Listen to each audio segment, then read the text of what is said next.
Bonjour à tous, bonjour Julien Lauprêtre. Bonjour. En plein cœur des vacances, en plein 15 août, on va parler justement des oubliés des vacances. Et oui. Ils sont de plus en plus nombreux. C'est cela, malheureusement, nous constatons depuis quelques années une augmentation du non-départ en vacances. Toutes les statistiques, tous les témoignages des associations humanitaires de solidarité le confirment. Il y a un Français sur deux pratiquement qui ne part pas en vacances. Et il y a 42%. C'est ça, oui. Mais il faut bien que vos téléspectateurs se rendent compte que dans ce chiffre sont comptés les gens qui quittent 4 nuits leur domicile. C'est-à-dire que ceux qui vont à l'enterrement pour la Toussaint sont considérés comme étant partis de leur domicile en vacances. Vous voyez, c'est-à-dire que, en fait, ça fait près d'un Français sur deux et un gosse sur 3 qui ne part pas en vacances. Alors, on a vu défiler des photos. Vous organisez des séjours, vous, pour ces oubliés des vacances? C'est ça. Notre grand souci, c'est déjà d'organiser des vraies vacances. C'est-à-dire que nous faisons appel à des personnes, à des familles, ce que nous appelons l'accueil familial. Nous avons cette année un plus grand succès que les années précédentes. Il y a beaucoup de familles qui prennent un gosse en vacances. Nous organisons aussi des vacances pour les familles, toute la famille. Nous organisons aussi avec des... Oui, parce que souvent on se dit, c'est les enfants, mais c'est pas seulement les enfants, c'est la famille entière qui ne part pas en vacances. Tout à fait. Alors, il y a les adultes aussi. Voilà. Alors, le synonyme des vacances, c'est effectivement les enfants. Mais il y a aussi, dans notre volonté, la volonté de faire partir des familles en vacances, toute la famille. Et pour eux, ça bouleverse complètement leur vie dans le bon sens, vous voyez. Justement, pourquoi c'est très important pour les enfants de partir en vacances? Ça en fait des enfants comme les autres, je dirais? Ben oui, c'est-à-dire que ça fait des enfants qui vivent une vie normale à notre siècle, vous voyez. Les familles sont très malheureuses quand elles ne partent pas en vacances, mais pour elles, c'est un autre monde. Je vais vous raconter une anecdote. Il y a une famille avec laquelle nous avions tout organisé pour partir en vacances, et au moment de partir, ils ne sont pas venus au rendez-vous. Vous savez pourquoi?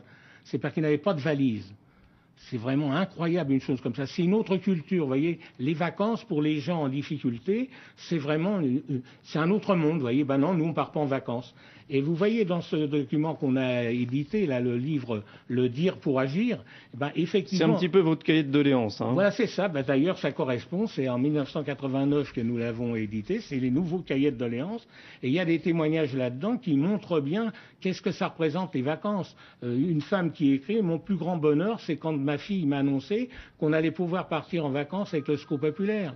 Ou d'autres qui disent je ne suis jamais parti en vacances. Une autre qui dit c'est la première fois qu'on faisait 3 repas par jour. Vous voyez, c'est tous ces témoignages qui montrent bien que les vacances, ça fait partie ça devrait faire partie du bien commun. Et c'est dramatique pour les familles qui partent pas. Qu'est-ce qu'ils vous racontent les enfants qui rentrent de ces vacances? C'est extraordinaire. Vous voyez, nous avons un centre de vacances avec Kinder, le centre Kinder Ferrero, où ils accueillent 1000 enfants tous les ans. Et les vacances, c'est ce que j'appelle des vacances d'enfants de riches pour enfants de pauvres. Le gosse, quand il revient, il est complètement transformé. S'il ne sait pas nager, ils lui apprennent à nager.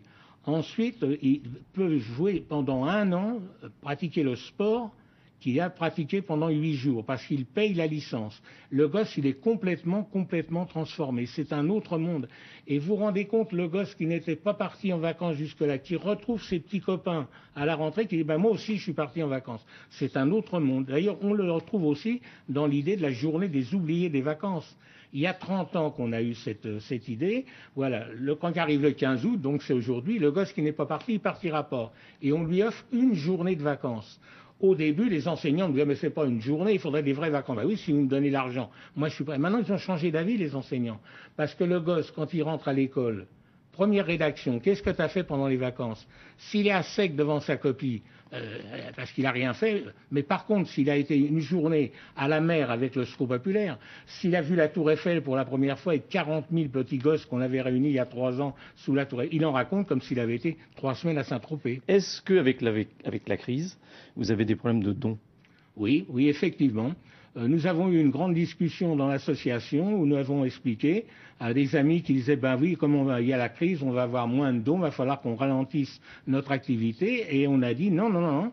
Il y a moins de dons, il y a plus de difficultés, mais la misère augmente, il faut donc qu'on trouve d'autres formes.